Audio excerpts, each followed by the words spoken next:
जय हिंद। जैसा इकोनॉमिक्स के हम लोग वीडियो बना रहे हैं जो फाउंडेशन बैच होगा, तो उस कंडीशन में आज हम लोग देखेंगे 7वां क्लास होगा। तो आज हम लोग देखेंगे कि आर्थिक प्रणाली समवार्षिक विचार यानी ये क्या चीज के पर है।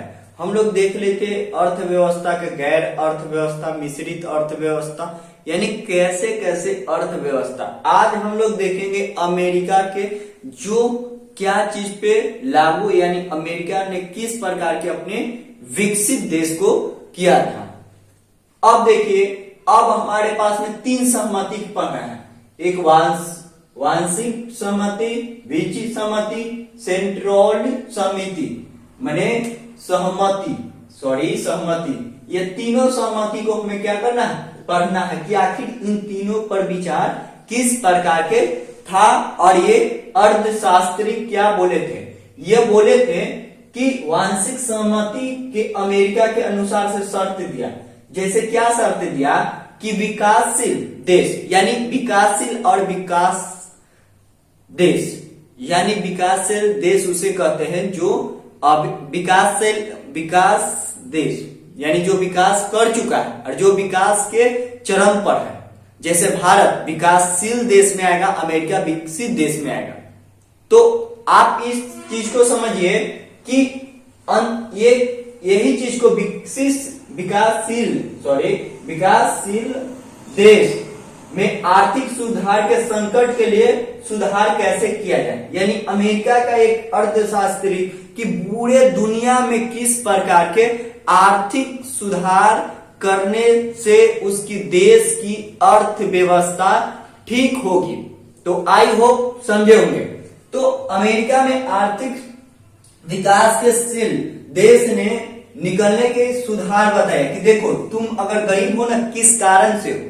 तो देखिए, ये पहला सहमति को देखेंगे और ये वर्तमान में किस प्रकार है। इसने कहा कि एक अंतरराष्ट्रीय मुद्रा रखो, यानी ये अंतरराष्ट्रीय, आज भी हम लोग वर्ल्ड बैंक से पैसा निकालते हैं ना, तो वहां अंतरराष्ट्रीय हो गया। कोष वैश्वीय बैंक यानी पूरे वैश्विक बैंक होना चाहिए। अमेरिका का सुझाव था, यानी अमेरिका के क्या सुझाव था कि अगर जो देश इस कंडीशन के फुलफिल करता है तो वह देश विकसित में आएगा। और उसकी कंडीशन था कि आपकी कमियां कहां कहां पर था। तो उसने बोले था कि वित्तीय अनुशंसा के सरकार के निरंकुश खर्च नहीं करना चाहिए, यानी सरकार बेफालतू में पैसा नहीं खर्च करे, माने जो चीज पे इन्वेस्ट नहीं करे। आखिर इन्वेस्ट सरकार करेगी तो किस पे करेगी, ये मुद्दा होनी चाहिए थी। तो सरकार के सामने समक्ष क्या होता है, गरीबों के कल्याण करना। गरीब को लिए नहीं कि विधवा पूरी तरह से पैसा दे दीजिए, उसके नहीं, उसके लिए सरकार के कि सार्वजनिक चीज पर खर्च करिए। लेकिन क्या चीज पे आप खर्च करिएगा, आपकी प्राथमिकता, आपके पास में शिक्षा, स्वास्थ्य, चिकित्सा, डॉक्टर, इस पर आप पैसा जितना भी बनना है उस पर करना चाहिए। लेकिन आप बेफाव में नहीं करिएगा।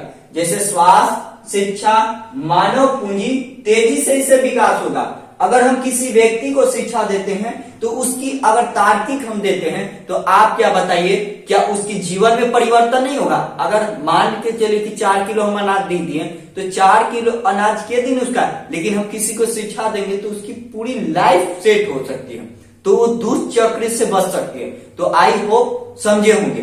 तो उन परिस्थितियों को भी बोले वित्तीय सरकार निरंकुश खर्च नहीं करना चाहिए, यानी मनमाना ढंग से उसको खर्च नहीं करना चाहिए। यानी खर्च कोची पर करना चाहिए, आपकी शिक्षा, एजुकेशन, आपकी देश की अर्थव्यवस्था कहां पर थी, वांशिक सहमति यही पर था।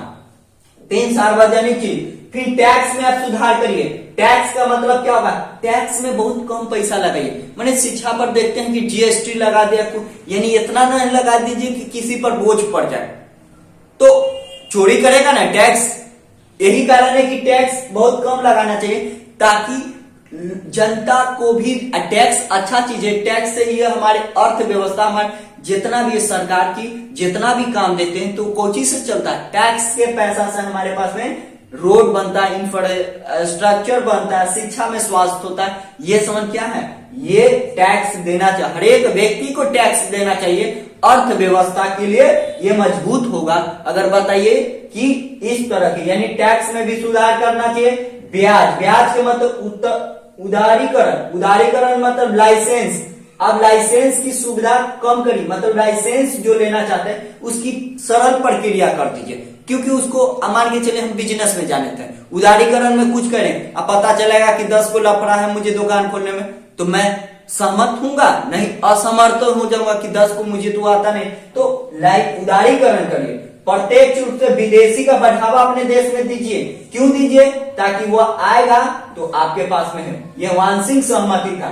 फिर निजीकरण, निजीकरण करने का मतलब क्या है कि सरकार को कम हस्तक्षेप करनी चाहिए। क्या करनी चाहिए? सरकार को कम हस्तक्षेप करनी चाहिए, यानी सरकार जो होना चाहिए वह ब्याज, सरकार को इसको कम करना चाहिए। उदारीकरण मतलब कहां पर था, यहाँ पर निजीकरण, सरकार को कम करनी चाहिए ताकि सरकार व्यापारी का भी उसकी भागीदार बाद में आपको टोक देगा, तो आप कर सकते हैं। यानी सरकार की कम भूमिका होनी चाहिए बाजार रेट में। संपत्ति की सुरक्षा हो जाए। आप बताइए कि संपत्ति जो बिजनेस आपको की कोई देश कर रहा है आप में, तो उसको सुरक्षा नहीं दीजिएगा तो कोई, आज हम यही रूम में आ रहे हैं और कल के होके पता चला कि कोई शटर डाउन कर, तो मेरी सुरक्षा मिलनी चाहिए ना। क्यों मिलना चाहिए? क्योंकि हम यहाँ पर टीचर हैं, हमें भी रिस्पॉन्सिबिलिटी है, तो उस पर भी संपत्ति का प्रक्रिया होना चाहिए, यानी सुधार। और पूरे विश्व में उदारीकरण, निजीकरण और वैश्वीकरण लाना चाहिए, यानी आर्थिक सुधार 1951 के जब हम पढ़ाएंगे, और तब यही चीज को हमारे पास डिफाइन करना पड़ेगा कि उदारीकरण में क्या चीज था, और ये जब पढ़ाएंगे तब उसमें नौ उदारीकरण थोड़ी सी अच्छा हुई, यानी नया प्रक्रिया से आप करिए। और फिर अमेरिका 2000 आर्थिक संकट इसमें कम हुआ, ये अमेरिका के वांशिक सहमति को माननी थी, और इस कंडीशन में आपको ये चीज को समझ में आ चुका होगा। देखिए हम लोग पहले का देख चुके हैं, वांशिक सहमति, बीजिंग सहमति को, बीजिंग सहमति सुधार को भी अनुसार के इनकी शर्त क्या था, यानी अमेरिका बोला कि आप इस पे विकसित देश इस पे काम, और विकासशील को भी यही जरूरत है।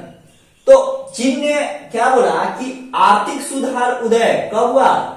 1980 के दशक में चीन में हुआ, लेकिन वांशिक सहमति से मॉडल अपनाए नहीं। कहा कि वैश्वीकरण, निजीकरण हम अपने अनुसार से काम करेंगे, आप हम पर क्यों दबाव बनाइएगा। तो वांशिक सहमति को चीन नहीं माना 1980 के में, और यही कहा कि चीन का मॉडल ज्यादा जानकारी नहीं होता।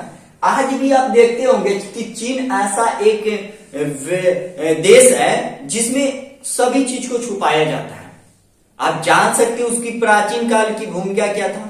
तो उन परिस्थितियों में चीन हमेशा क्या करता है, वो चीज को छुपाता है।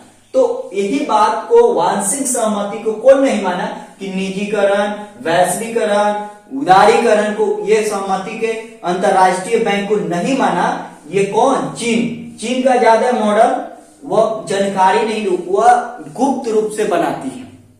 तो आप समझ में कि चीन मॉडल ज्यादा जानकारी नहीं देती है, ये पूरे दुनिया को, यानी पूरे देश को उसकी सहमति ज्यादा नहीं पता चलती है, इतिहास गवाह है। तो आज को बीजिंग सहमति, यानी चीन ने आर्थिक सुधार करना चाहता था, लेकिन अमेरिका के वांशिक सहमति को नहीं माना। क्यों नहीं माना? क्योंकि बशर्ते क्या हुआ, क्योंकि कहा चीन की हम अपने अनुसार से देश का विकास करेंगे, ना कि कोई देश हम पर आके थोप देगा तब उस पे हम विकास करेंगे। तो आई होप बीजिंग सहमति को आपको समझ में आ चुका होगा। तो आप देखिए सेंट्रो से, एक मिनट ये देख लेता हूं कि कुछ इसमें मिस्टेक प्रिंट तो नहीं आगे, नहीं, सेंट्रीगो सहमति, यानी ये सहमति क्या, समावेश करना है, यानी हर एक क्षेत्र में समावेश करना है, तार्किक देना है, ताकि आप अपने देश को विकसित करें। शिक्षा में, स्वास्थ्य में, चिकित्सा में, आर्थिक सूचना, तकनीक। क्या भारत में तकनीक की आवश्यकता नहीं है? शिक्षा लेवल में रटंत विद्या जिस तरह से हो रही है, जिस तरह से, तो भारत में उस समय के सामने वर्ड ये लगाया सर कि तकनीक का उपयोग करके जानकारी ज्ञान लीजिए। यानी आप केवल धार्मिक चीज पर आप नहीं करिए, आप तकनीक के भी आवश्यकता लीजिए, ताकि उसमें मेंटेलिटी क्या लोगों की मिल सकती है वही।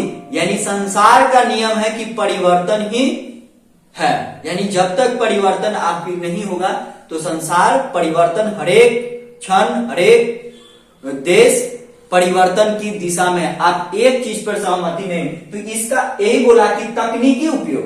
तकनीकी का मतलब आपके पास टेक्निकल होनी चाहिए, आपके पास में होना चाहिए, तो उसका उपयोग करके जानकारी लीजिए और ज्ञान लीजिए। वैश्वीकरण बैंक की जानकारी आदान प्रदान किया जा सकता है, यानी एक देश दूसरे देश की किस तरह से बैंक की जानकारी रख सकता है, किस प्रकार के वर्ल्ड बैंक काम कर रही है, तो उसको सीखने की आवश्यकता है। ये सेंट्रल गवर्नमेंट समिति ये होगा। और भारत में देखिए, भारत में 2000 जब ये सहमति न, जब हम पढ़ाएंगे निजीकरण, वैश्विक आर्थिक सुधार 1951 में, तो आर्थिक सुधार जब पढ़ाएंगे तो ये सहमति आपको याद होनी चाहिए कि इस परिवेश में क्या है। तो भारत में तीसरी पीढ़ी भारत में अपनाई है। बताइए ये सहमति को कब अपनाई गई?